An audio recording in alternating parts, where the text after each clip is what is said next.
நம்முடைய திராவிட மாடல் ஆட்சி 2.0 ஆட்சி உருவாக போகிறது. அதற்கு நாங்கள் ஆதரவு தர போகிறோம் என்ற உறுதியை தந்திருக்கிறாங்க.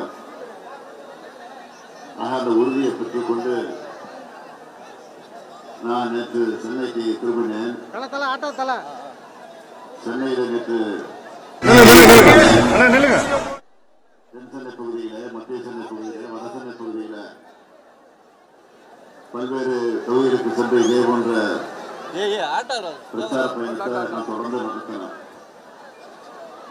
அதைத் தொடர்ந்து இன்று நிறைவு நாள் பிரச்சாரத்திற்கு மாலை 6 மணியோடு முடிக்க வேண்டிய நிறைவு நாள் என்பது உங்களுக்கு எல்லாம் நல்லா தெரியும். பக்கத்தில் இருக்கக்கூடிய குளத்தூர் தொகுதியில் நான் நிற்கிறேன். அதுவும் உங்களுக்கு தெரியும்.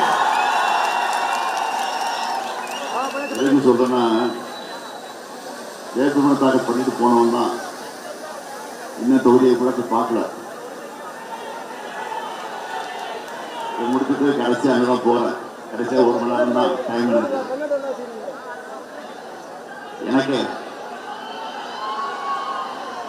எனக்கு என்ன நம்பிக்கைன்னா,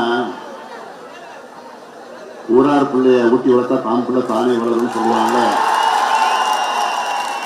அது மாதிரிதான் அந்த உணவோடு தான் நான் இருக்கிறேன். இருந்தாலும் போயாக வேண்டிய கட்டாயம் இங்கெல்லாம் காத்துட்டு இருக்கிறாங்க. நிறைவான கூட்டம் நடக்குது. அதனால நீண்ட நேரம் இங்க கூட்டம் வாய்ப்பு இல்லைன்னு சொன்னாலும் சுருக்கமா உங்களெல்லாம் நான் கேட்டுக்கொள்ள வரும்போது,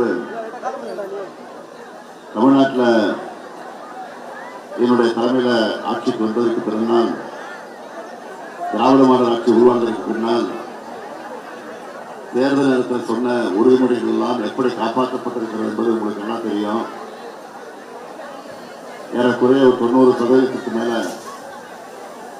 தேர்தல் உறுதிமொழிகளை நிறைவேற்றி கொண்டிருக்கிறோம். நிச்சயம் இருக்கக்கூடிய உறுதிமொழிகள் கூட ஒன்றிய அரசினுடைய தடையால, அவங்களோட இடையூறுனால, அவங்க நிதி தராத காரணத்தினால, அவங்க அதற்கு முறையான அனுமதியை வழங்காத காரணத்தினால, அதனாலதான் அந்த பணிகளும் தலைவருக்கு போயிருக்கு. இருந்தாலும் அதையெல்லாம் மீறி, அதையெல்லாம் கடந்து ஏறக்குறைய 90% மேல அந்த பணிகள் எல்லாம் நிறைவேற்றி இருக்கிறோம். உதாரணத்துக்கு ஒன்னேன்னு சொல்றேன். நாங்க ஆட்சிக்கு வந்தா கலைஞர் பெயரில் உரிமை தொகை மகளிருக்கு வழங்கப்படும் என்று சொன்னோம். அது எப்படி முடியவே முடியாது, நடக்கவே நடக்காது என்று எல்லாரும் சொன்னாங்க. ஆனால் வந்த உடனே, ஆட்சிக்கு வந்த உடனே கொஞ்சம் கஷ்டமாக தான் இருந்துச்சு எங்களுக்கு. அது திட்டத்தை நிறைவேற்றுறதுக்கு உண்மைதான். யாரும் நிதி பற்றாக்குறை, நிதி சுமை, அந்த செயல்களெல்லாம் சமாளித்து 5ஆம் மாதத்துக்குள்ள அதை சரி செஞ்சு கொரோனா கொடுமையான காலம் வந்துச்சப்போ, நம்ம ஆட்சிக்கு வந்தப்போ, அதனால அதையெல்லாம் சமாளித்து அதுக்கு பிறகு அந்த உரிமை தொகையை வழங்க தொடங்கணும்.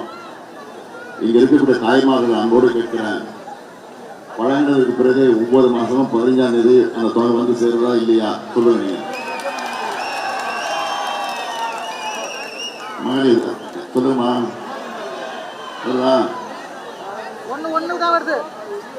அது மாதிரி திருத்தம் சொல்ல முடியும்.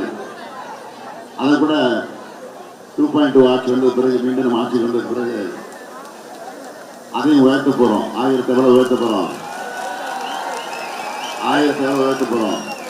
2000 அதையும் உயர்த்த போறோம். தமிழ் புதல்வன்ற பேர்ல நம்முடைய வீட்டு பிள்ளைகள் ஆரம்ப பள்ளிக்கூடத்தை முடிச்சுட்டு கல்லூரிக்கு போறப்போ 1000 ரூபாய் உதவித்தொகை மாசம். அதே மாதிரி புதுமை பெண் அந்த திட்டத்துல மகளிருக்கு மீண்டும் ஆட்சிக்கு வரப்போ இல்லத்தரசின்னு ஒரு திட்டத்தை சொல்லி இருக்கிறோம்.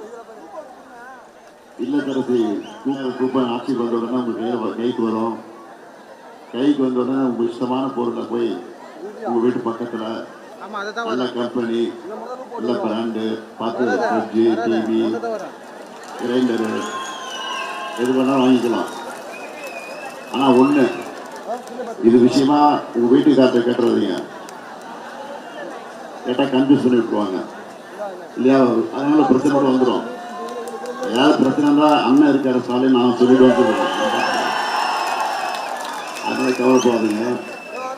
இதுக்காக சொல்றேன்னா, இப்படி மகளிருக்காக பெண்களுடைய முன்னேற்றத்திற்காக இந்த ஆட்சி என்னென்ன செஞ்சுட்டு இருக்குன்னு உங்களுக்கு நல்லா தெரியும். ஆக உங்க முன்னேற்றம் தான் நாட்டினுடைய முன்னேற்றம் என்ற அடிப்படையில் தான் அந்த பணிகள்.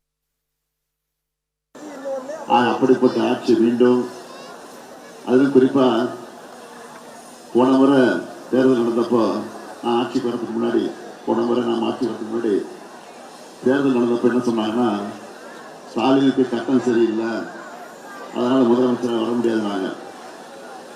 ஆனால் கட்டத்தை உடைச்சது ஆட்சிக்கு வந்துட்டோம், முதலமைச்சர் ஆகிட்டோம். இப்போ என்ன சொல்றாங்கன்னா, தொடர்ந்து திமுக 2வது ஆட்சிக்கு வந்தது இல்லையா அப்படின்னு அதை சொல்றாங்க. உண்மைதான்.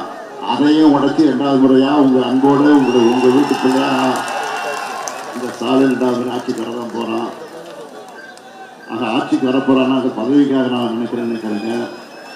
ஒட்டுமொத்த தமிழ்நாட்டை காப்பாற்ற வேண்டும் என்பதற்காகத்தான் நான் சொல்றது தவிர இல்லை. ஆக இந்த தேர்தலை பொறுத்த வரைக்கும் இல்லையா, உன் பேர் என்ன?